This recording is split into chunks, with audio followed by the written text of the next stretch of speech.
فرمان سخی سے ہر وقت ڈرتا رہتا ہوں کہ اس کی سخاوت کب اسے جنت میں پہنچاتی۔ آپ نے سامری کا نام تو سنا ہوا ہے، قرآن میں بھی ہے، جس نے موسیٰ علیہ السلام کی قوم کو گائے کے بچے کی پوجا پہ لگا دیا، بچڑے کی۔ اللہ نے کہا سب کو قتل کرو، سارے پکڑے گئے، قتل کیے گئے۔ سامری بھی آ گیا، موسیٰ علیہ السلام نے کہا قتل کرو، جبریل آ گیا۔ موسیٰ، اللہ تعالیٰ کہہ رہے ہیں اسے قتل نہ کرو، یہ اپنی موت آپ مرے گا۔ تو موسیٰ علیہ السلام کہنے لگے جو سارے کفر کا سبب بنا، اسے کیوں چھوڑ رہے ہیں؟ تو اللہ تعالیٰ نے کہا سخی ہے، سخی کو قتل کرنا مجھے اچھا نہیں لگتا، چھوڑ دو، اپنی موت آپ مر جائے گا۔ کافر کو سخاوت قتل سے بچا گئی۔ جب ایمان والا کوئی مرد عورت سخی ہوگا تو اللہ کی بارگاہ میں کیسے اونچے مرتبے لے کر جائے۔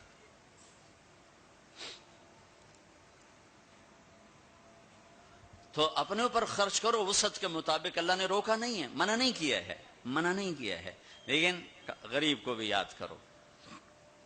زکوٰۃ کو فرض قرار دیا اور آپ نے فرمایا جس نے مزدور سے کام لیا اور اس کو مزدوری نہ دی، یہ تمہارے کراچی میں ہر وقت ہو رہا ہے، ہر جگہ ہو رہا ہے، جتنا بڑا کوئی طاقتور ہے اتنا وہ اپنے نوکروں پر ظالم بھی ہے، جابر بھی ہے، اور ان کے حقوق بھی مارتا ہے، چونکہ فریاد ہی نہیں کر سکتا۔ میرا پنجاب کا زمیندارہ ماحول سارا ایسا ہی۔ تو آپ نے فرمایا جس نے مزدور سے کام لیا اور اسے موقع پہ تنخواہ نہ دی اور اس کے پیسے مار لیے، تو اس مزدور کا قیامت کے دن میں وکیل بنوں گا، میں اس کا کیس لڑوں گا، اور جس کا کیس میرے نبی نے لے لیا پھر اگلا کوئی بچ کے جا سکتا ہے کہیں؟ مزدور کا پسینہ خشک ہونے سے پہلے اس کے ہاتھ میں پیسے پکڑا دو۔ پھر مزدور سے فرمایا، یعنی دونوں طرف کا خوبصورت، کیا دین خوبصورت ہے، کہ جو اپنے نوکر کی، جو اپنے مالک کی نوکری بھی پوری دیانتداری سے کرے اور اللہ کی بندگی بھی دیانتداری سے کرے تو اسے ہر کام پہ دگنا اجر ملے گا، دگنا۔ یعنی میں ایک نماز پڑھتا ہوں، میری 10 ہیں، اس کی 20 ہوں گی۔ میں ایک روزہ رکھتا ہوں، میرا 1 ہے، اس کے 2 ہوں گے۔ میں ایک قرآن ختم کرتا ہوں، میرا 1 ہے، اس کے 2 ہوں گے۔ کہ ایک طرف اپنے مالک کے ساتھ دیانتداری سے نوکری کر رہا ہے اور ایک طرف اپنے اللہ کے ساتھ دیانتداری سے بندگی کر رہا ہے، دگنا اجر ہو جائے گا۔ تو مال خرچ کرنا یہ تیسری بنیاد۔ چوتھی بنیاد ہے روزہ۔ لا الہ الا اللہ یہ کلمہ تعارف ہے، کلمہ معرفت ہے۔ نماز اس تعارف کو محبت میں بدلنے کا ذریعہ ہے۔ زکوٰۃ، لا الہ الا اللہ یہ تعارف ہے۔ نماز یہ تعلق پیدا کرتی ہے، زکوٰۃ یہ محبت پیدا کرتی ہے، اور روزہ یہ عشق پیدا کرتا ہے۔ یہ یوں ترتیب چل رہی ہے، ایسے ایک دم حج پہ ہم چڑھ جاتے ہیں نا، یہ پچھلی سیڑھیاں طے نہیں کرتے، جیسے جاتے ہیں ویسے ہی واپس آ جاتے ہیں۔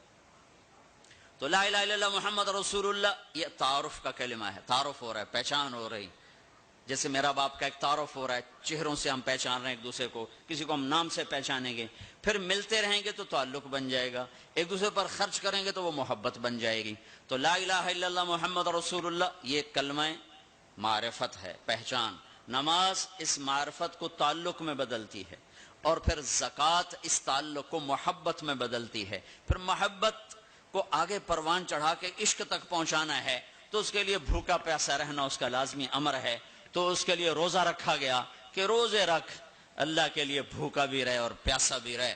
اب یہ بھوک اور پیاس مل کر اس کے اندر ایک عشق کی آگ لگاتی ہے۔ پھر یہ عشق مجبور کرتا ہے کہ محبوب کو دیکھوں تو صحیح، اس کا دیدار تو کروں، اور نہیں تو اس کے گھر کا دیدار کروں، کہیں تو نظر آئے، کہیں تو کوئی آثار دیکھوں۔ تو پھر اس کے لیے بلایا گیا کہ اب آؤ والہانہ عاشقانہ مجنونانہ۔ چونکہ جو عاشق ہوتا ہے وہ زیب و زینت سے بے نیاز ہوتا ہے، وہ تو دیوانوں کی طرح آتا ہے، لہٰذا کہا بھائی دیوانوں کی شکل بناؤ، ٹوپی اتار دو، خوشبو پھینک دو، کنگھی پھینک دو، کفن پہن لو، جوتا بھی ایسا ہو کہ صرف تمہیں گرمی سے بچائے، سردی سے بچائے، اور آؤ میرے گھر کی طرف۔ کراچی میں کہا تضرعا و خفیہ، مجھے یاد کرنا تو آہستہ آہستہ، شور نہ مچایا کرو۔ اور جب بیت اللہ میں بلایا تو کہا عجب الثج، شور مچاتے ہوئے آؤ. کہ دیوانے شور مچاتے ہوئے پہچانے جاتے ہیں کہ دیوانہ ہے. بڑا سنجیدہ ہو تو بڑا عقل مند ہے. کہ نہیں، وہاں عاشق بن کے جانا ہے. عاشق ہوں میں عشق کماویں، یہ میری زبان کی شاعری ہے، تمہیں مزہ آئے نہ آئے مجھے مزہ لینے دو. عاشق ہوں میں عشق کماویں، دل رکھیں وانگ پہاڑاں ہو. سائے سائے بدیاں ہزار غلام ہیں، کر جانے باغ بہاراں ہو. منصور جے چک سولی دتے، جڑے واقف کل اسراراں ہو. سجدیں سر چائیں نباہو، توڑے کافر کہن ہزاراں ہو. عاشق سوئی حقیقی جیڑا، قتل معشوق دے مننے. سر نو جوڑے تے مکھ نہ موڑے، ہمیں 100 تلواراں کھنے.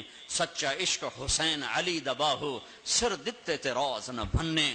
یہ حج ہے، یہ حج ہے. ابا الحب ان یخفا وقد کم کتمتہ فاصبح عندی قد اناخ وطنبا. یہ ایک لڑکی بیت اللہ کا طواف کر رہی تھی اور یہ شعر پڑھ رہی تھی. اذا شد شوقی ہام قلبی بذکرہ وان رمت قربا من حبیبی تقربا. اور جنید بغدادی طواف کر رہے اور ان کے کانوں میں شعر پڑے. اور شعروں کا ظاہر بڑا جب ہے کہ میں نے تو محبت کو بہت جھٹکے دیے، بہت اپنے آپ کو بچایا، پر عشق نے میرے دل میں ڈیرے ڈال دیے اور خیمے گاڑ دیے، تنابیں کس دیں. مجھے کہیں کا نہ چھوڑا، مجھے کسی کا نہ چھوڑا، میں ایک ہی کی ہو کے رہ گئی. جب اس کا خیال آتا ہے تو میں پاگل ہو جاتی ہوں، جب وہ نظر آتا ہے تو میں ہوش میں آتی ہوں. تو وہ جنید بغدادی کہنے لگے، وہ لڑکی بیت اللہ میں کیا کہہ رہی. تو اس نے دیکھا اور ہنس پڑی. لولا التقى لم احجر عن طيب الوطن. کیا سمجھے ہو، میری بات کو غلط سمجھے ہو. مجھے میرے رب کا عشق رات کے اندھیرے میں یہاں لایا، میں کسی اور کی بات نہیں کر رہی. پھر کہنے لگی تم کس کا طواف کر رہے ہو؟ تو جنید کہنے لگے بیت اللہ کا. تو وہ زور سے ہنس پڑی اور یوں آسمان کو دیکھا. کہنے لگی واہ میرے رب، تیرے بھی کیسے دیوانے بندے ہیں جو تجھے چھوڑ کے پتھروں کا طواف کرتے ہیں، جو تجھے چھوڑ کے پتھروں کا طواف کرتے ہیں. جنید فرماتے میں تو بے ہوش ہو کے گر گیا. جب ہوش آیا تو وہ بچی جا چکی تھی. تو لا الہ الا اللہ محمد رسول اللہ پہ محنت تعارف، نماز پہ محنت تعلق، مال کا خرچ کرنا محبت، روزے رکھنا عشق، اور حج پھر وصال ہے، ملاپ ہے، ملاقات ہے. دیکھو نا، کوئی عبادت کی شکل ہی نہیں ہے کہ ایک آدمی ننگے سر ہے، 2 چادریں پہنی ہوئی ہیں اور بیت اللہ میں چکر لگا رہا ہے. بھائی کیا کر رہے ہو؟ کہ میں تو کبھی دائیں دیکھتی ہوں، کبھی بائیں دیکھتی ہوں، کبھی آگے کبھی پیچھے، کہیں میرا محبوب نظر آئے، نہ نظر آئے تو میں مر جاؤں گی، جان کی بازی ہار بیٹھوں گی. میں محبوب کی تلاش تیرے کوچے اس بہانے، مجھے دن سے رات کرنا، کبھی اس سے بات کرنا، کبھی اس سے بات کرنا.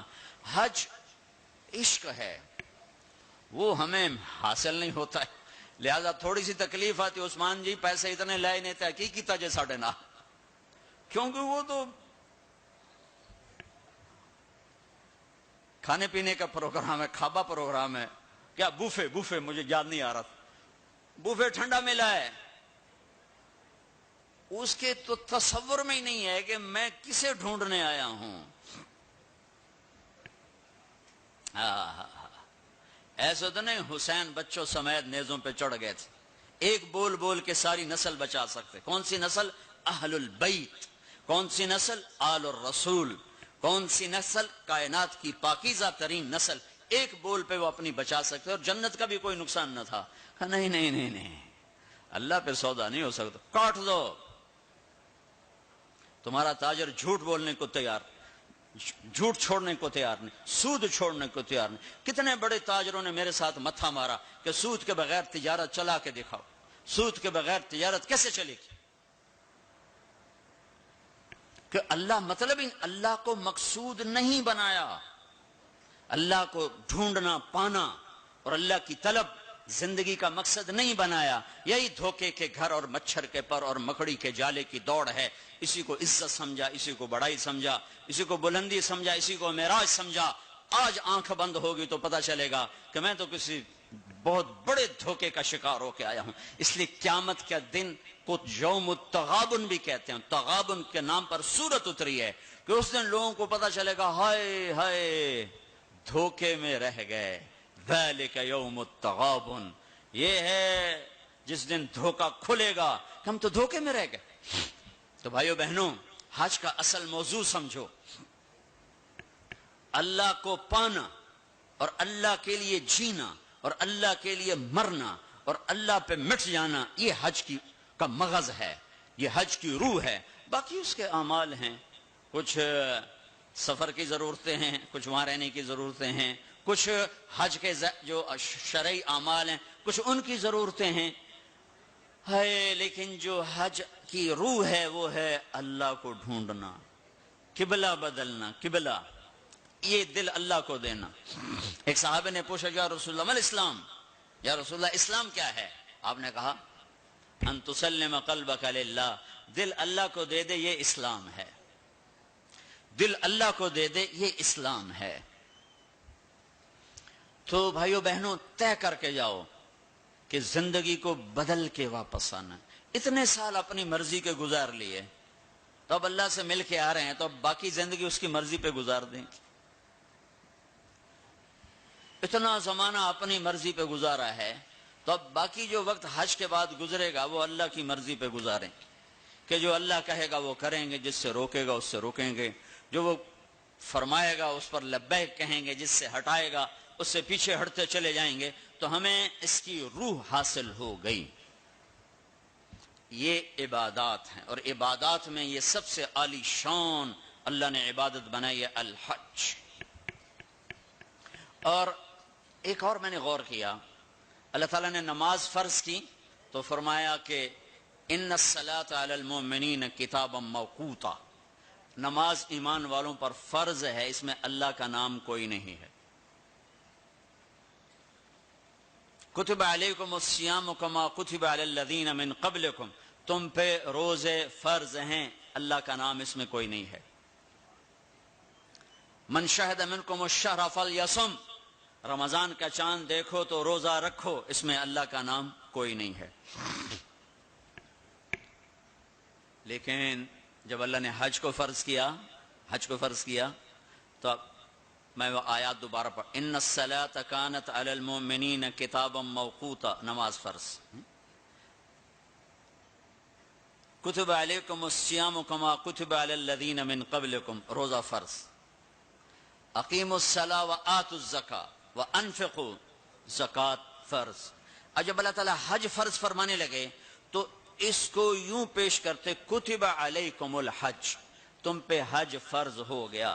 یہ نہیں، وَلِلَّهِ عَلَى النَّاسِ حِجُّ الْبَيْتِ مَنِ اسْتَطَاعَ إِلَيْهِ سَبِيلًا وَمَنْ كَفَرَ فَإِنَّ اللَّهَ غَنِيٌّ عَنِ الْعَالَمِينَ. جس طرح اللہ نے حج کو پیش کیا ہے، کسی عمل کو ایسے پیش نہیں کیا. جس طرح اللہ پاک نے حج کو فرض بنا کے پیش کیا ہے، کسی فرض کو ایسے پیش نہیں کیا کہ نام ہی اپنا ہے، وَلِلَّهِ وَلِلَّهِ وَلِلَّهِ. اور یہ جو لام ہے، پہلے لام پھر اللہ تو بن گیا للہ. تو لام کے یہاں دو مطلب ہیں. للہ، بھائی حج کیوں کر رہے ہو؟ اللہ کے لیے کر رہا ہوں، اور کوئی حاجی تو نہیں کروانا، اللہ کے لیے کر رہا ہوں. وللہ، بھائی کدھر جا رہے ہو؟ احرام باندھا ہوا ہے، پتہ ہے حج پہ جا رہے ہیں، وہ بھی کہے گا حج پہ جا رہا ہوں، یہ کہے گا عمرے پہ جا رہا ہوں. لیکن اللہ نے تاثر کیا دیا ہے لام کے ذریعے سے، وللہ.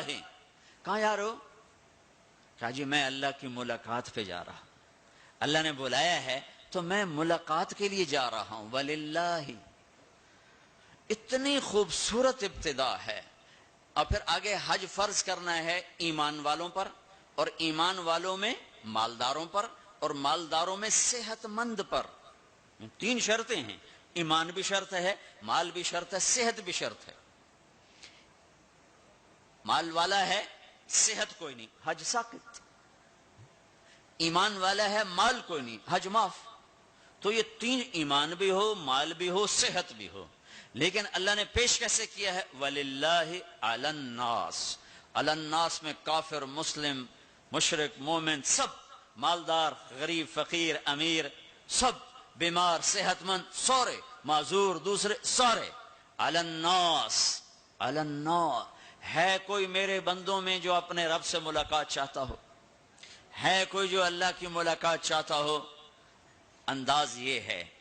اور آگے چونکہ صرف مالداروں کو اور صحت مند کو لینا ہے تو کہا حج البیت من استطاع الیہ السبیلا. اس کو آخر میں لائے، پہلے نہیں لائے، آخر میں لائے کہ ہاں بھائی تمہارے رب کی تمنا تو یہ ہے کہ سارے ہی آ جاؤ میری ملاقات کی. ایک واحد بادشاہ ہے جو فقیروں کا ہجوم دیکھ کے خوش ہوتا، جو سوالیوں کا ہجوم دیکھ کے خوش ہوتا ہے. باقی جتنے ہیں وہ سوالیوں کو دیکھ کے ڈانٹتے بھی ہیں، بھاگتے بھی ہیں، دروازے بھی بند کرتے. ایک اللہ ہے، عجب صفت ہے، مانگو تو خوش ہوتا ہے، نہ مانگو تو ناراض ہو جاتا ہے. مانگتے کیوں نہیں؟ سب سے آخری جنتی کو اللہ تعالیٰ بڑے مزے سے نکالے گا جنت. اسے ایک اعلیٰ درجہ دینا ہے جو اس کا سٹیٹس ہے، سب سے آخری جنت. تو اس کو اللہ تعالیٰ جہنم پر لائے گا، پیچھے کمر جلے گی، آگے جسم محفوظ. تو اس کے دل میں اللہ سوال پیدا کرے گا کہ یا اللہ کہ مجھے جہنم سے تھوڑا باہر نکال دے، تیری بڑی مہربانی. تو اللہ کہے گا اور کچھ پھر مانگو گے؟ کہنے بالکل نہیں مانگتا ہوں. تو اللہ اس کو جہنم سے باہر نکال دے. تو آگے تھوڑی سی جنت دکھا دے. اب آدمی کی حرص و حوث تو ختم ہو نہیں سکتی. تھوڑی دیر بعد کہے گا یا اللہ وہ چھوٹی سی جنت مجھے دے دے، تیری بڑی مہربانی. تو اللہ کہے گا پھر اور تو نہیں مانگے گا؟ کہنے بالکل تیری عزت کی قسم نہیں مانگتا ہوں. تو اللہ وہاں پہنچا دے. تھوڑی دیر کے بعد ایک اور اس کو درجہ دکھا دے گا. جب ادھر دیکھے گا پہلے آدمی پیدل کہتے اللہ سائیکل ہی دے دے. جب سائیکل آ جاتا ہے پھر کہتا ہے اللہ موٹر سائیکل دے دے. جب موٹر سائیکل آ جاتا ہے پھر کہتا ہے اللہ گڈی دے دے چاہے سزوکی کیوں نہ ہوئے. جب سزوکی آ جاتی پھر اللہ ٹیوٹا ہی دے دے. تو آدمی کا حرص آگے آگے جاتا ہے. تو تھوڑی دیر تک تو دیکھتا رہے گا، پھر چپ، پھر کہے گا جی اللہ یہ مجھے درجہ دے دے، تیری بڑی مہربانی. تو اللہ فرمائیں گے پھر آگے تو نہیں مانگو گے؟ نہیں تیری عزت کی قسم آگے نہیں مانگتا. تو اللہ وہاں پہنچا دے. پھر اس کا اصلی مقام اس کو ظاہر کرے گا جہاں اس نے جانا ہے. وہ آخری جنتی، میرے نبی نے فرمایا میں آنکھوں سے دیکھ رہا ہوں جہنم سے نکل رہا ہے اور جنت میں جا رہا ہے. اس کا نام ہوگا جوہینہ. میرے نبی نے بتایا اس کا قبیلہ ہوگا جوہینہ، عرب قبیلہ ہے، عرب. اور جب وہ آخری جنتی اس کو اس دنیا سے 10 گنا بڑی جنت اللہ تعالیٰ فرمائے گا، اس زمین سے 10 گنا بڑی. تو اللہ یوں دکھائے گا. تو اب وہ اس کو دیکھے گا تو اب جو نظر آ رہا ہے وہ حقیر ہو جائے گا. تو پھر اس کو سوچ آئے گی جو ہن منگے آتا کہ دیں ریورس گیئر نہ لگ جائے، دوبارہ پیچھے دوزخ کی واپسی نہ ہو جائے. تو لہذا چپ، اندر میں ابال اٹھ رہے ہیں کہ مانگوں، اور ڈر لگ رہا ہے کہ اتنی دفعہ قسمیں کھائیں توڑ دیں، قسمیں کھائیں توڑ دیں. تو کہیں اللہ تعالیٰ آگے چل بہنوں واپس کر دو. تو لہذا چپ کر کے بیٹھو. اللہ تو اندر کا بھید جانتا ہے. ہائے ہائے. تھوڑی دیر کے بعد اللہ کہے گا مانگتے کیوں نہیں ہو؟ مانگتے کیوں نہیں؟ کہے گا یا اللہ سألتک حتی استحییت وحلفت فیک حتی استحییت. یا اللہ میں نے اتنا مانگا کہ مانگتے شرم آتی ہے، اور اتنی دفعہ قسمیں توڑی ہیں کہ اب قسم توڑتے ہوئے شرم آتی ہے. تو اللہ تعالیٰ فرمائیں گے واہ واہ تو نے مجھے لگتا ہے سمجھا ہی نہیں. اچھا اگر میں تمہیں دنیا سے 10 گنا بڑی جنت دے دوں تو راضی ہے؟ تو کہے گا یا اللہ رب ہو کے مذاق تو نہ کر میرے ساتھ. تو اللہ تعالیٰ فرمائے کہ مذاق نہیں کر رہا ہوں، چل تیرے لیے دروازے کھل گئے ہیں.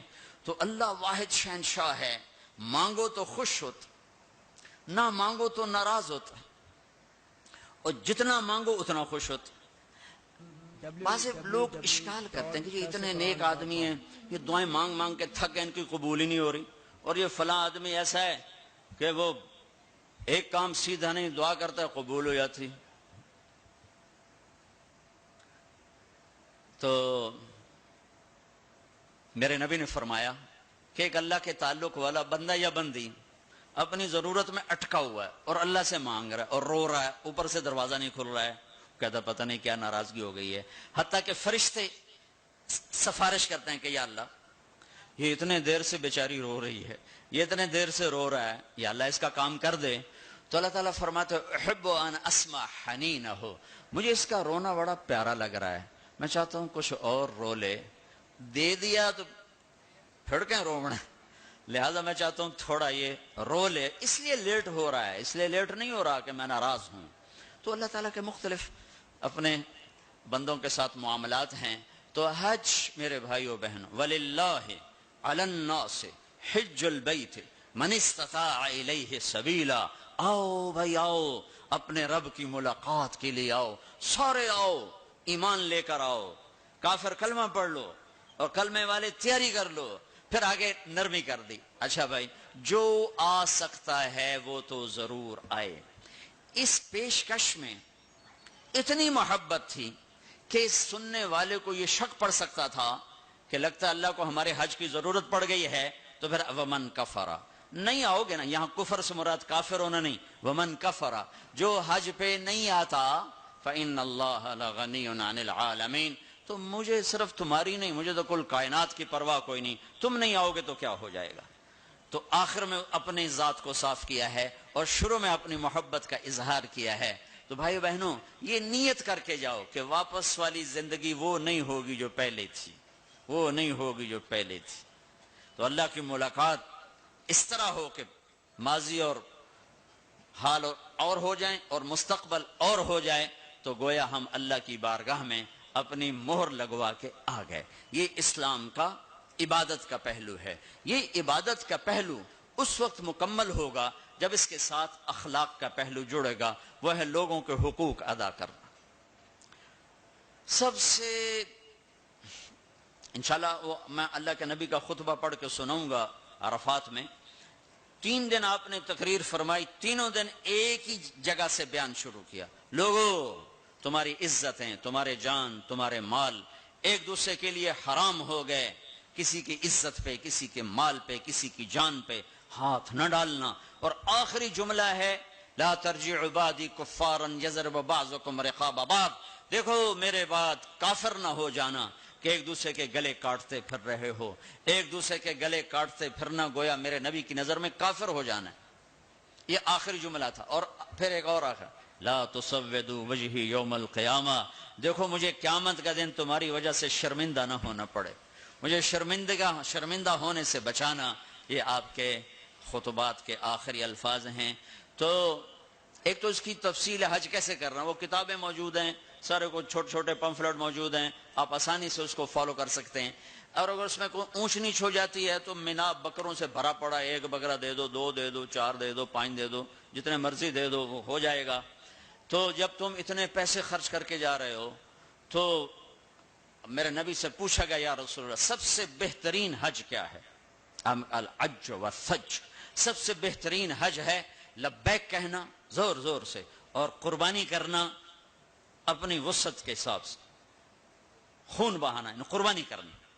ہمارے نبی اگر اپنی طرف سے قربانی کرتے تو 1 بکرا ذبح کر دیتے، 1 دمبا ذبح کر دیتے، 1 مینڈا چھترا۔ ساری زندگی ہمارے نبی عید قربان پر 2 قربانیاں کرتے تھے، 2 چھترے، 1 اپنی طرف سے کرتے تھے اور 1 امت کی طرف سے کرتے تھے، ساری 2۔ لیکن جب آپ نے حج کیا تو آپ نے کتنی قربانیاں فرمائیں؟ آپ کی عمر مبارک 63 سال تھی، تو آپ اور حضرت علی کے اونٹ مشترکہ مل کر 100 تھے، 100۔ تو وہ 100 اونٹ میں سے آپ نے 63 اونٹ الگ کروا لیا، ہر سال کا 1 اونٹ، اور 1 اونٹ میں 7 قربانیاں ہوتی ہیں، 1 میں 7 ہوتی ہیں۔ پھر ان میں سے 5 کو الگ کیا، 5 میں سے 1 کو سامنے لایا گیا اور اس کو کھڑا کر کے آپ نے ذبح کیا، کھڑا کر اس کے یہاں یوں برچھا مارا یوں۔ تو یہاں تو جانور ہو، بکرا ہو، اونٹ ہو، جب اس کو برچھا لگتا ہے تو وہ شور مچاتا ہے، آ کرتا ہے۔ لیکن جب وہ اس اونٹ کو لگا نبی کے ہاتھ سے برچھا تو اس کی خوشی سے ہائے نکلی، اور پیچھے جو اونٹ کھڑے تھے ان میں جنگ شروع ہو گئی۔ ہر اونٹ رسی توڑ کے آگے بڑھ کے ذبح ہونے کی کوشش کر رہا تھا کہ کہیں میں پیچھے نہ رہ جاؤں، میں پہلے ذبح ہو جاؤں، میں پہلے ذبح نہ شود نصیب دشمن کہ شود ہلاک تیغت سر دوستاں سلامت کے تو خنجر آزمائی، ہم آہوان صحرا سر خود نہاد برکف با امید آن کے روزے با شکار خواہی آمد، کہ آج سارے جنگل کے ہرنوں کو انتظار ہے کہ آج ہمارا محبوب شکار کرنے آ رہا ہے تو ہر ہرن گردن جھکا کے کھڑا ہے کہ میں ذبح ہو جاؤں، میں ذبح ہو جاؤں، میں ذبح ہو جاؤں.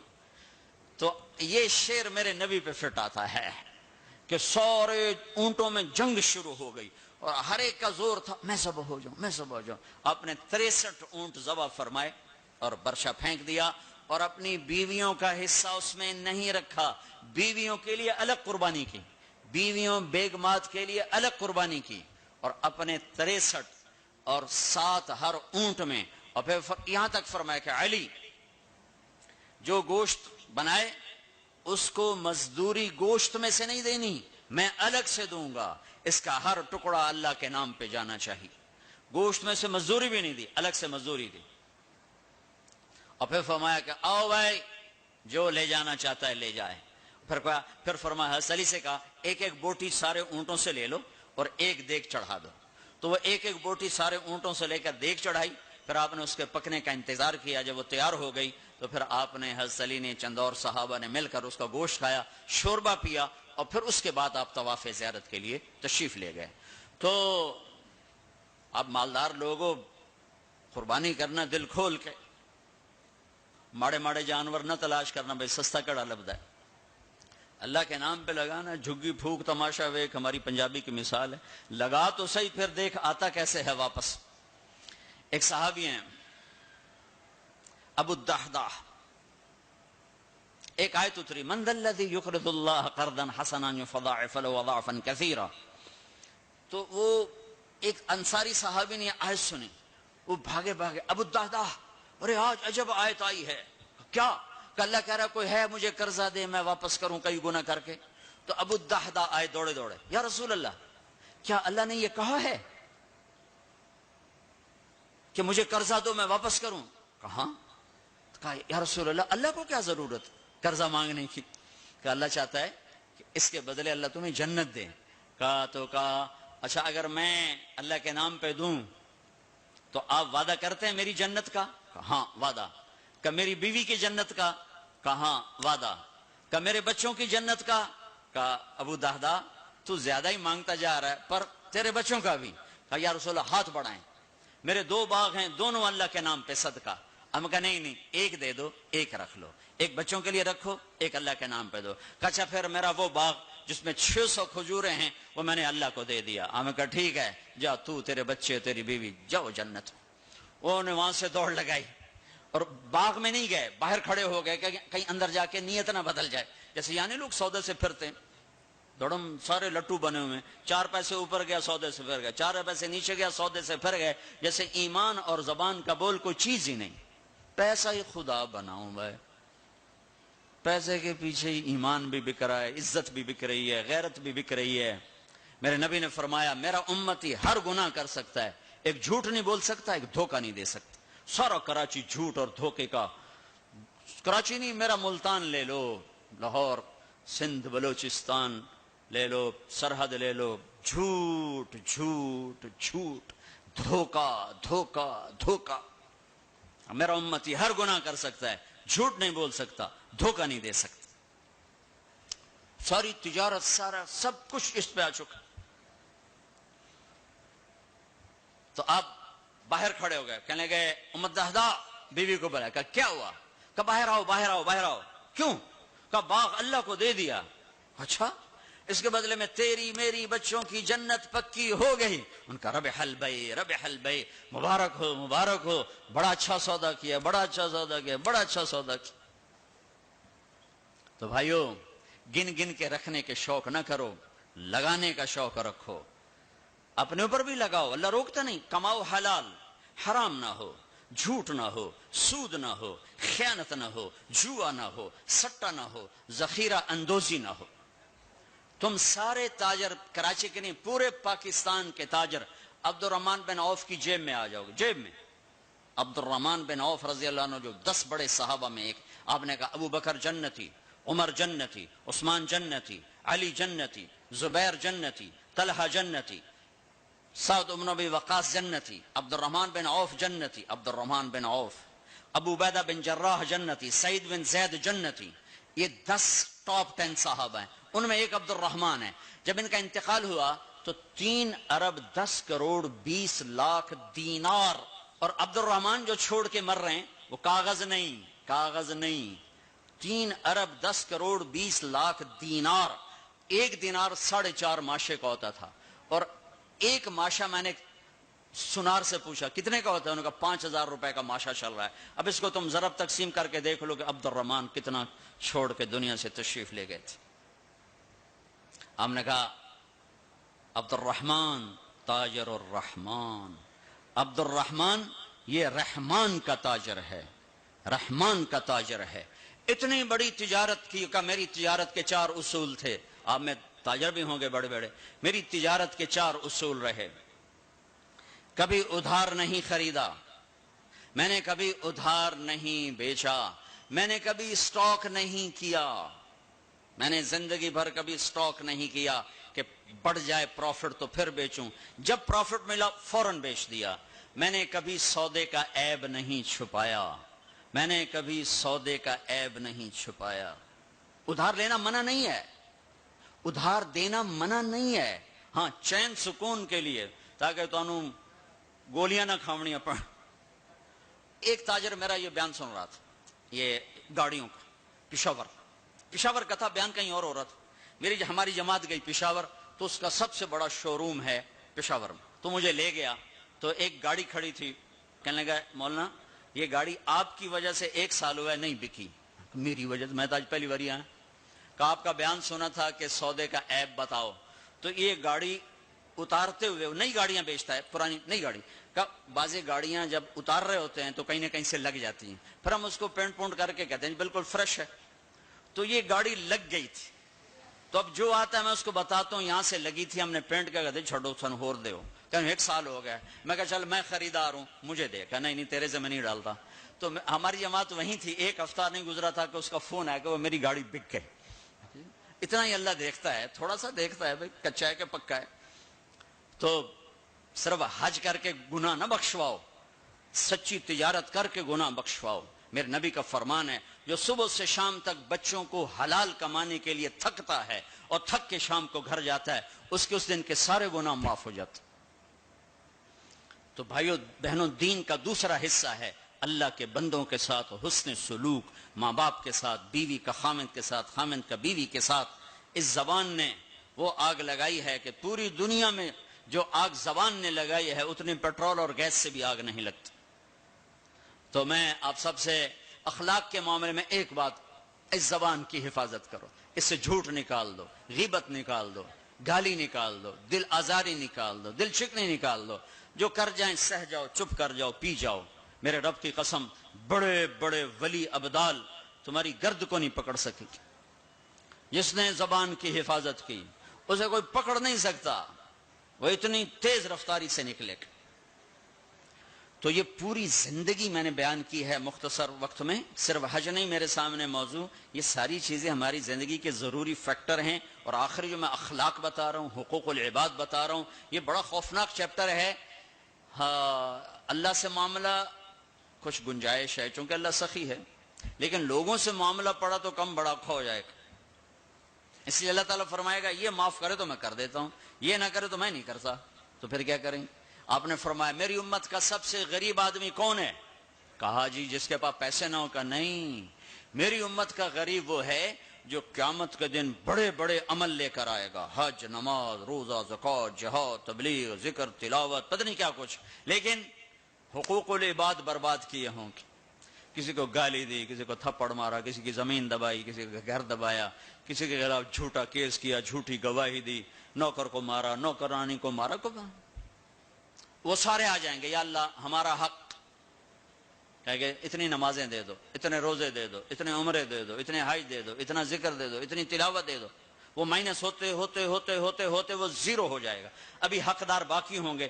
تو پھر اللہ تعالیٰ فرمائے گا ان کے گناہ اس کے سر پہ ڈالو. ساری زندگی زنا نہیں کیا اور لوگوں کے زنا سر پہ پڑ رہے، ساری زندگی شراب نہیں پی، لوگوں کی شراب سر پہ پڑ رہے، ساری زندگی جوا نہیں کھیلا، لوگوں کے جوئے سر پہ پڑ رہے. اور آپ نے فرمایا کہ ساری زندگی کی عبادتیں کھو کر اور لوگوں کے گناہ سر پہ لے کر یہ جہنم میں جا کے گرے گا. یہ میری امت کا غریب ہے.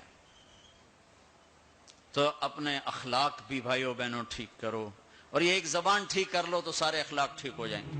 ایک صحابی ہے، یا رسول اللہ میں تو تباہ ہو گیا. ہم نے کہا کیوں؟ کہ میں روزے کی حالت میں بیوی کے پاس چلا گیا. ہم نے کہا اچھا، تو پھر ایک غلام آزاد کرو. بھائی میں غریب بندہ